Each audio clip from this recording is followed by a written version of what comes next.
कर्म। कर्म माने क्या है? कर्म का मतलब क्या है?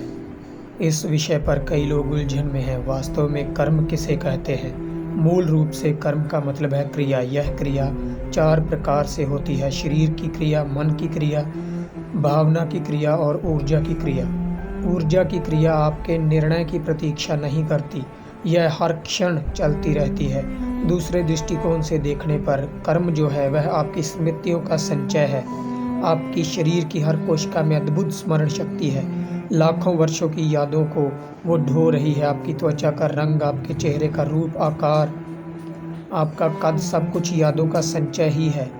यदि आप लगातार कुछ आध्यात्मिक साधना करते रहेंगे तो आप गौर करेंगे कि आप उन स्मृतियों और आपके बीच में एक अंतराल पैदा करना संभव हो रहा है। आप महसूस करेंगे कि आपके व्यक्तित्व में एक नया निखार आ रहा है। अगर कोई संन्यास लेने का निर्णय ले तो उसे अपने पुरखों तथा माता पिता का अंतिम संस्कार करना पड़ता है। भले ही उनमें से कोई जीवित हो, फिर भी यह अनुष्ठान संपन्न करना होता है। इसका मतलब यह नहीं है कि वे उनकी मृत्यु की कामना कर रहे हैं। मतलब यही है कि वे उनकी स्मृतियों को पूर्ण रूप से काट रहे हैं। आपका शरीर ही नहीं, बुद्धि भी स्मृतियों का संचय है। नई जिंदगी जीने के लिए ही बुद्धि की आवश्यकता होती है। एक ही तरह की जिंदगी जीने के लिए यादें काफ़ी होती हैं। कर्म से मतलब आपका भाग्य नहीं है, उसे आपने ऐसा बना लिया है। आपकी किस्मत ही आपका ही सृजन है।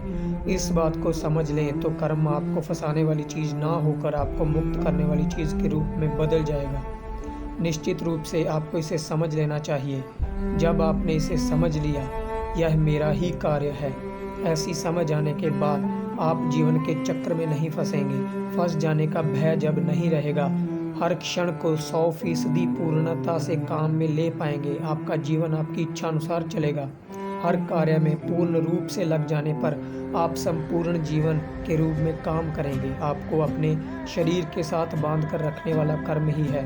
सवाल यही है कि क्या यह आपकी जागरूकता के चलते घटित हुआ या सहयोग से। अब सवाल है कि कर्म अच्छा और बुरा कौन सा है। प्रत्येक क्रिया की एक प्रतिक्रिया होती है। आपकी क्रिया का परिणाम चाहे कैसा भी हो, यदि आप उसे सहर्ष स्वीकार करने के लिए तैयार हो जाएंगे तो यह सवाल ही नहीं उठेगा कि वह अच्छा है या बुरा। कर्म बंधन में कोई चिंता नहीं होगी। प्रकृति जो है ना कठोर है ना करुणामयी है। अच्छाई बुराई यह सब मनुष्य के दृष्टिकोण मात्र है।